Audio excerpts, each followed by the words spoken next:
Hello and welcome to the Forces Sports Show, where this week we're blowing a whistle for our military football referees who help keep the game running during the COVID pandemic. 5 of our top football officials, the RAF Sergeant Daz Drysdale, Petty Officer Scott Jackson from the Royal Navy, and Army referees Corporal Declan O'Shea, Captain Steve Finch, and Premier League VAR official Warrant Officer 2 Andy Halliday are joining me. We'll be finding out why they put themselves through the pressure of refereeing week in, week out, what it's like officiating without a crowd, and what do they really think of VAR.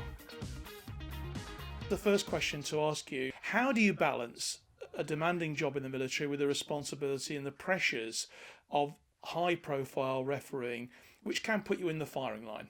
I think from a personal perspective, I think not wrong in saying that I'm probably the lowest rank as a junior NCO. You need a really good work balance relationship with the bosses and the guys you're hanging around with.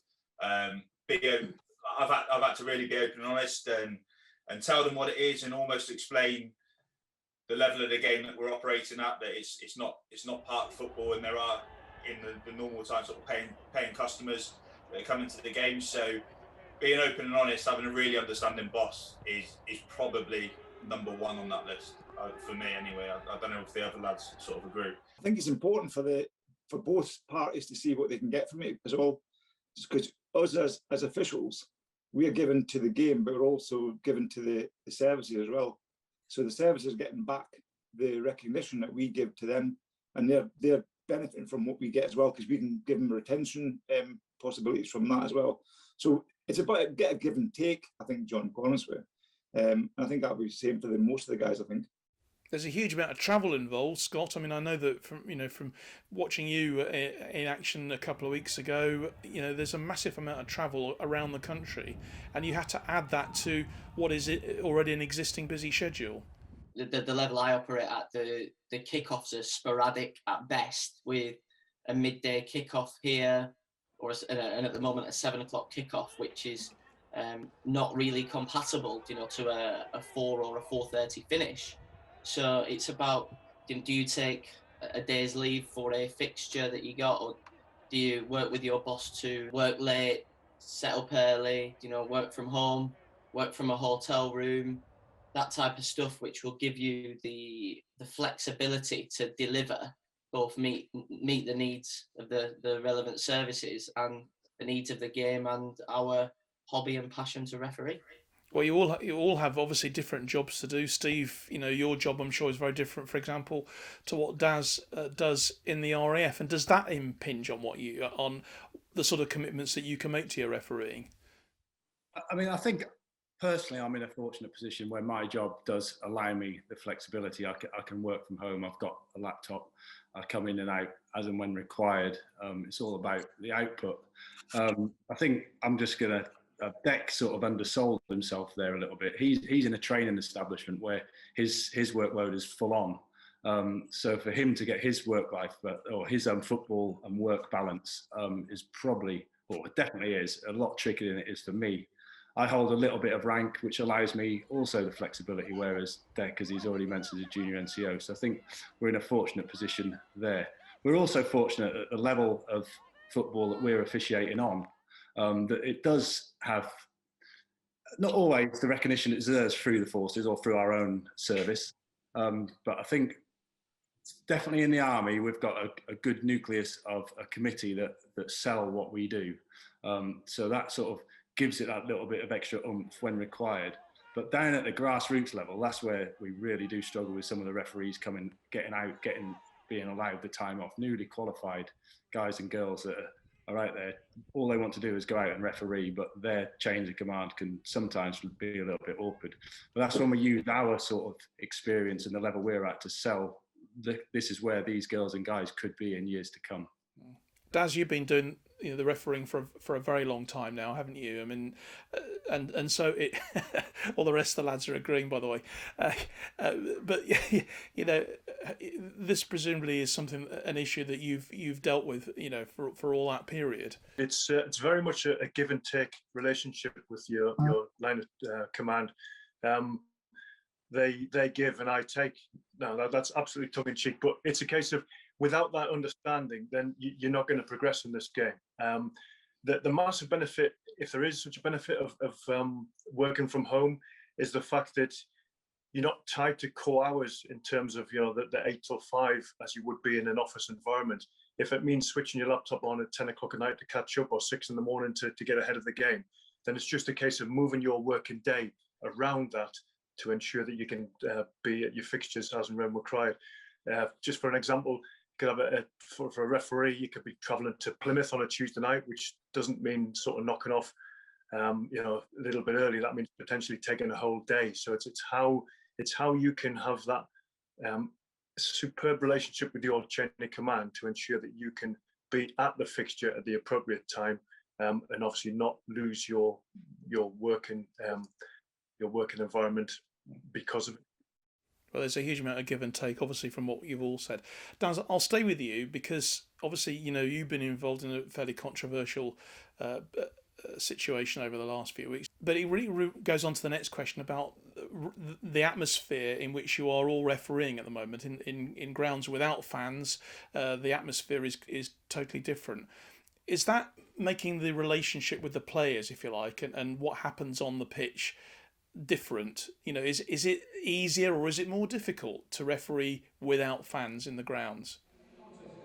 I'd say, I think the lads will echo this, that the fact that when you take to the field of play, it's got a clinical sort of feel to it. It's like a behind closed doors, like a pre-season. It's really weird. And despite you going week to week, and we've been in this situation for a long time now, it doesn't get any easier. It's a known fact that because there are no fans in, then there's been more away wins for the teams than ever before, and that's obviously because you've got no home advantage. You could be anywhere. You just two teams taken to a field of play, and it's just, like I said, it's a clinical environment. From us as well, we are match officials now. We are obviously straight down the middle for every game, but when there's a home crowd in or that there's a bit of atmosphere, for us as match officials, whether you've got a flag in your hand or a whistle in your hand, it actually lifts you as a match official, and the excitement of the fans, be it home or away, for whatever's happening, you're embroiled in that, and it lifts you as a match official. So I think we're all missing that. I mean, yeah, as a match official, you're there to be shot at from the fans and take the raft of those, but I think we're all missing it, and can't wait for the fans to return, to be perfectly honest. The sterile side of it is you could hear a pin drop, you hear everything from the coaches, the player exchanges with yourself, with each other, their teammates, their opposition, which is a totally different experience to hearing, a crowd, partisan or not partisan, like Daz said, is that you get it all. And do you think more or do you read more into that? As somebody who knows a lot more about the neuro side of how we function as human beings, does that impact us? We obviously, none of us on here can answer that, but it's very, very different. And from the PL2 side of it, you often do them behind closed doors anyway.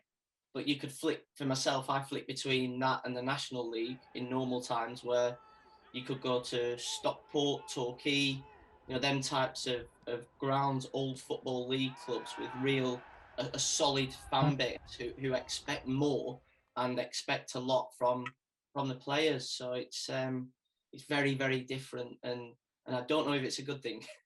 Dec, I was watching you. I think you were at officiating, obviously, along with Scott at Yeovil a couple of weeks ago in the match with Weymouth, and I think you were running one of the lines.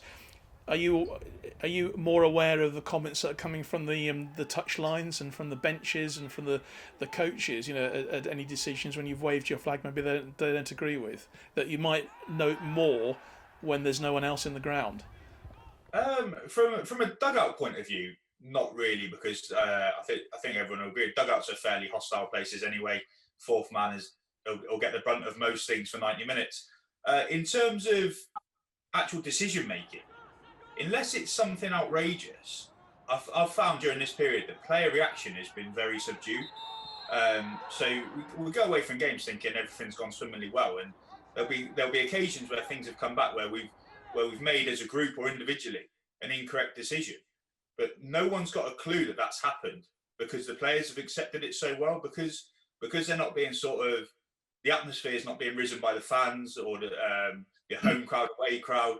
The dugouts are a part and parcel. We just sort of let them be. They're never going to agree with what we do. We're sort of pantomime villain in that respect. But for me, my experience is that the players have taken things extraordinarily well over the last sort of 12 months, and that has thrown up some real curveballs at times. Andy, I want to bring you in now and talk about the subject of VAR, because VAR is where you are. I'm just trying to picture what it's like actually in the VAR bunker, because when we're watching matches, Premier League games on TV, certainly VAR has transformed the way that we are watching football now, hasn't it? The VAR has generated so much controversy, hasn't it, nowadays? It has, John, but I think it's actually improved the game, honestly. People might argue that, I say, but what we've got to remember, VR was never going to be the panacea that was going to be clearing up every decision that was ever there. It was for the clear and obvious errors, and we're still learning, we're still progressing. I think we've come a long way, even in the 2 years we've been doing it. I think it's come a long, long way in the actual professional game. But it does make a difference. We can't hear anything in the VR hub, not the bunker.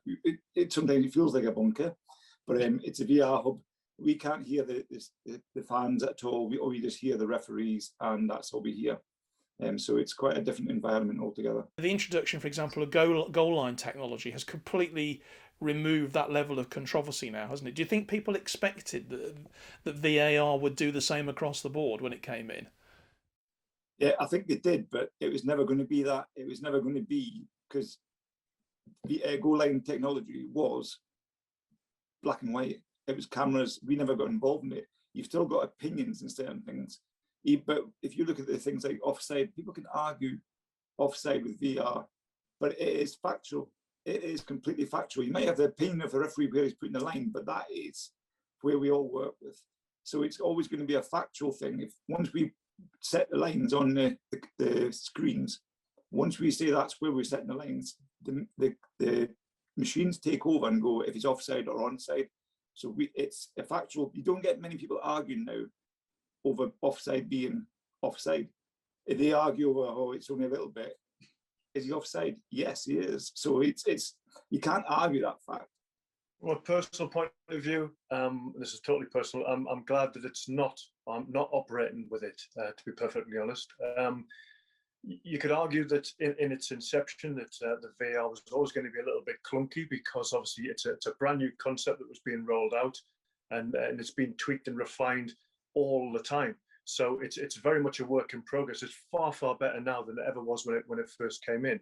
You intimated about goal line technology. That is absolutely superb. It's black or white. It's a goal. It's not a goal, and nobody can argue with that. But from a referee, potentially you're not to black and white. You're down to opinions again, where the VAR referee may think that is a penalty or is not a penalty. Again, it's down to opinions, and obviously he'll then refer the referee to the referral area to make the ultimate call again. So football's very much a fluid game, and with too many stoppages and that, you could sort of see it going the way that American football goes, I suppose. But it's very much a work in progress. To answer the question again, I'm glad that I don't operate with it. But I think in years to come, when it's been properly honed and properly refined, I think it'll be a wonderful thing. We really, really do. The fans have no idea about what is going on and what decisions are being made, as opposed to rugby union, where on the big screen, everything's replayed and you hear what the conversations as they're going on. Do you think that is something that maybe needs to be introduced to VAR, so that when we do get fans back, they can actually feel part of that decision and understand why a decision is being made? Sadly, being a Blackburn fan, I haven't had the luxury of sitting in a Premier League stadium for a considerable amount of years, and I can't see it coming, if I'm perfectly honest. If you take the refereeing hat off and put your football fan hat on, how would I feel if that was happening in the stadium? Would the enjoyment factor of football be taken out of it? I don't know. I would say probably, maybe. Would we benefit from the conversation between the hub and the referee? probably. But there's things that to the naked eye of football and with football fans and players, management, a lot of them don't understand or know the laws organically. So, and them conversations could become confusing and just because of the laws of the game rather than what's actually happening. I think I'd like to hear the conversation between VAR and the referee, but that's probably personal as opposed to should the fans. Scott hit the nail on the head there, is that the fans, even pundits, don't know the laws of the game. So that would probably cause confusion. But yeah, personally, I'd like to hear the conversation between the two. I think ultimately the thing we need to remember, we're all involved in this as football fans ourselves. We're just very fortunate to get to the level of the game that we're at. So ultimately, football's a spectacle for the fans. So yes, you want to make the enjoyment as good as possible, but as the guys have alluded to, there's always going to be a few factors about that. Conversations between footballers and match officials aren't always the politest. Can't imagine Sky Sports would be thrilled about that. And again, knowing the laws and knowing how we converse with each other could cause its own issues and cause problems from a media perspective or a reporter's perspective that just isn't needed at this time. Why do you put yourselves through this week after week? Why be a referee? Because I know a lot of people are queuing up to want to do it and they want to learn to do it. But you've all got lots of experience. You've got many years behind you. But when you've got demanding jobs, when you obviously got family life, and we've heard situations recently with referees at the top level being having sort of threats against their lives and that sort of thing.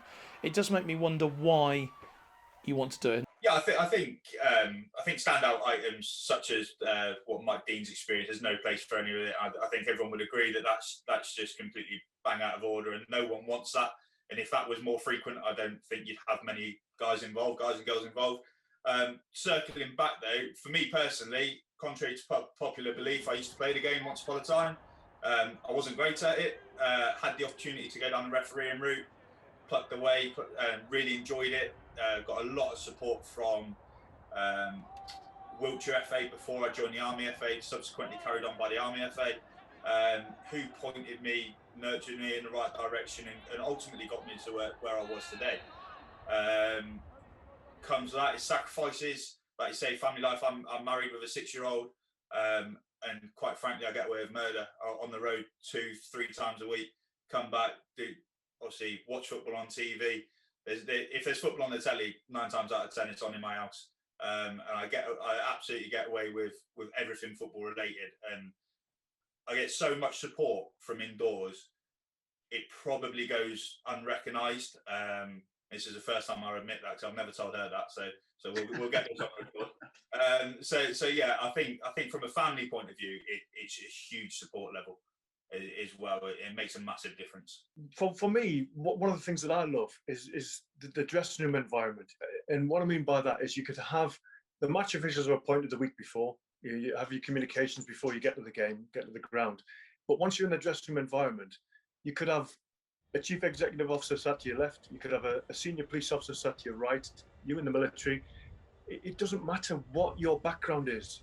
We are all the same. Yes, there's one referee and assistants and a fourth official, but we're all the same. We're all in it because of our sort of conjoint passion and love for refereeing. Probably like the guys here. We've probably got 2 left feet as well. I think a lot of us play a fantastic game, or did play a fantastic game of football up there, but it doesn't translate to the feet. But when you're out on that field, when you witness from 5-10 meters someone do a piece of a fantastic skill and then hit a ball and strike into the top corner, you feel almost like you scored that goal yourself. It's just a wonderful thing to be involved in. And like I intimated before as well, with the crowd, the crowd noise, whether it's home or away support that's getting the shout at the time, that lifts you as a match official as well. It's an indescribable thing. And I think once we retire from the game, I think it's a huge area of your life to try and or a massive void to try and refill. And ultimately, I'm not looking forward to that. But you have to adapt and overcome as age catches up with you. So Why? There's too many reasons to list, John, to be I perfectly mean, honest, mate. you were put through the mill, a few weeks ago after the instance at Ipswich. Did it at any time you think, I've had enough of this? I think for a nanosecond, because I've got too much refereeing left in me, and that there's no way that I was going to allow myself to be finished from refereeing within a situation like that.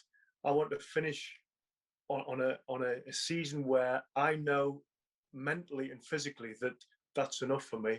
I'll put the the avenues in to be able to sort of exit the game and take up other things, but I'm nowhere ready for that. You do the game, you drive away, and it's then you get the debrief and you think, okay, you get a feel for it, but you're not getting that feel for 24 to 36 hours. And I don't mind saying I really struggled with that at the early stages of the season, whether it may be a 50-50 or you think you've got it wrong in how you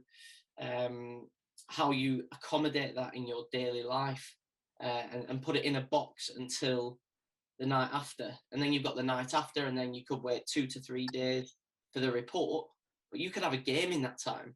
So you have to park it, whether you leave it on a piece of paper in a box in your house, whether you have a chat with yourself in a petrol station, on the M4, M5, wherever that may be, just in order for you to go out and deliver and give the next 2 sets of clubs or players your 100%. Because if you're carrying that anchor of the last wrong decision, your next decision's going to be wrong.